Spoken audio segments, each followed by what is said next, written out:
শুভ সন্ধ্যা বন্ধুরা, কেমন আছো সবাই? আশা করি সকলে খুব ভালো আছো, আমরাও খুব ভালো আছি। স্মিতার আর রশ্মির লাইফস্টাইলে আরও একটি নতুন ব্লগের সাথে তোমাদের সকলকে ওয়েলকাম জানাই।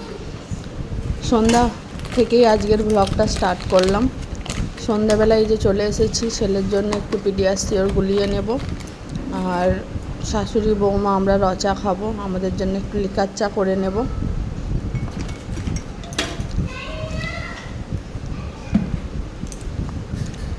চা করতে এসে দেখলাম যে চাটা শেষ হয়ে গেছে। আমরা রেড লেবেল চাটা ইউজ করি, তাই চা পাত্তিটা আগে ঢেলে নিলাম।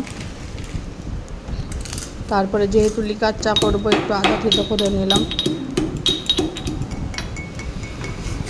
চা হয়েই এসছে, এবারে খেয়ে নেবো একসাথে। আর আজকে প্রচণ্ড গরম, ভালো লাগছে না যেন।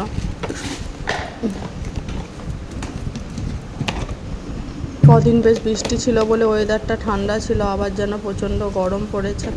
চিড়াটা কোথায় গেল? সন্ধ্যাবেলায় যে সাদা মাটা আজ খাওয়া হচ্ছে, চিড়ে আর মুড়ি। গরমে ভালো লাগছে না কোনো কিছু। তারপর চিড়ে মুড়ি খেতে খেতে আমার ছেলের গলায় লেগে গেল, গলা খসখস করছে, চিৎকার করছে। আর তোমার শরীরটা ভালো আছে তো?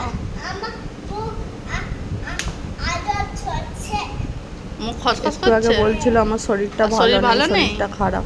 এখন আর সেটা বলছে না। কেন শরীরে কি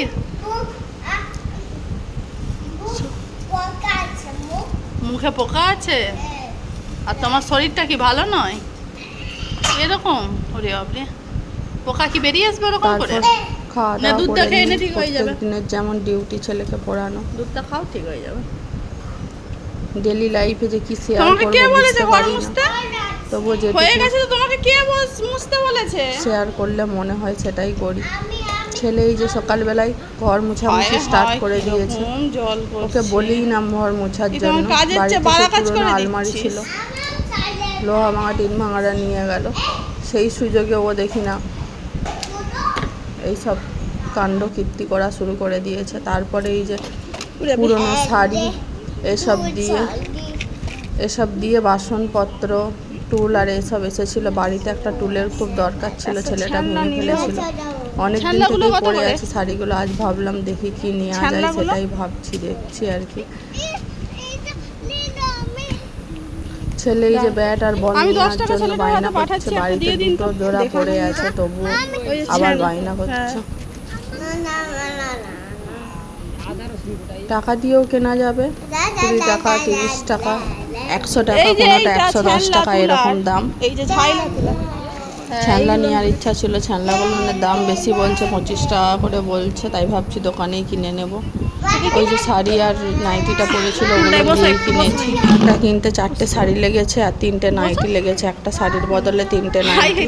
আর এই চুবড়িটা অনেক বলে কয়ে 25 টাকায় নিলাম, 35 টাকা দাম বলেছিল। তারপরে ছেলে মুড়ি খাবে না, বায়না করছিল, তাই ওর জন্য একটু ডিম টোস্ট করে দিলাম। কে খাবে ডিম টোস্ট? আমি এপাশে করছি আর ও পাশে বাড়া কাজ করে এসেছে। তুমি ঠাকুরের গ্লাসে জল ফেলিয়েছো কেন বলো আগে? ফেলে দিয়ে চলে এসেছে। কেন ফেলিয়েছো? আমি খেয়ে নেবো সব। সারাটাক্ষণ বদমাইশি মোটামুটি লেগেই থাকে। দেখতে পাচ্ছ গাইস কিরকম পাউরুটির উপর সসগুলো রেখে দিয়েছে, ও নিজেই করেছে এরকম। তারপরে এই যে ওর আমাদের পাশের বাড়ি আর কি একটা বাচ্চা মেয়ে মনু, ওর সাথে খেলা করে আমার ছেলে, সে এসেছে খেলা করতে। মনুকে একটা দাও তো, মনুকে একটা দাও। কেন ধরো মনু। তারপরে আর ব্লগটা কন্টিনিউ করা হয়নি। একটু পরিষ্কার পরিচ্ছন্ন ছিল ঘর বাড়ি, সেই সব করছিলাম। শরীরটাও দুর্বল লাগছিল, তাই ভিডিও আর শেয়ার করিনি। তারপরে এই যে সন্ধ্যাবেলা আবার চলে এসেছি। পরের দিন সন্ধ্যাবেলা একটু পেঁয়াজি ভাজা করে নিচ্ছি, একটু পাঁপড় ভাজাও করেছি, আর বাবুর জন্য একটু পিডিয়াশিওর করেছি। এই পর্যন্ত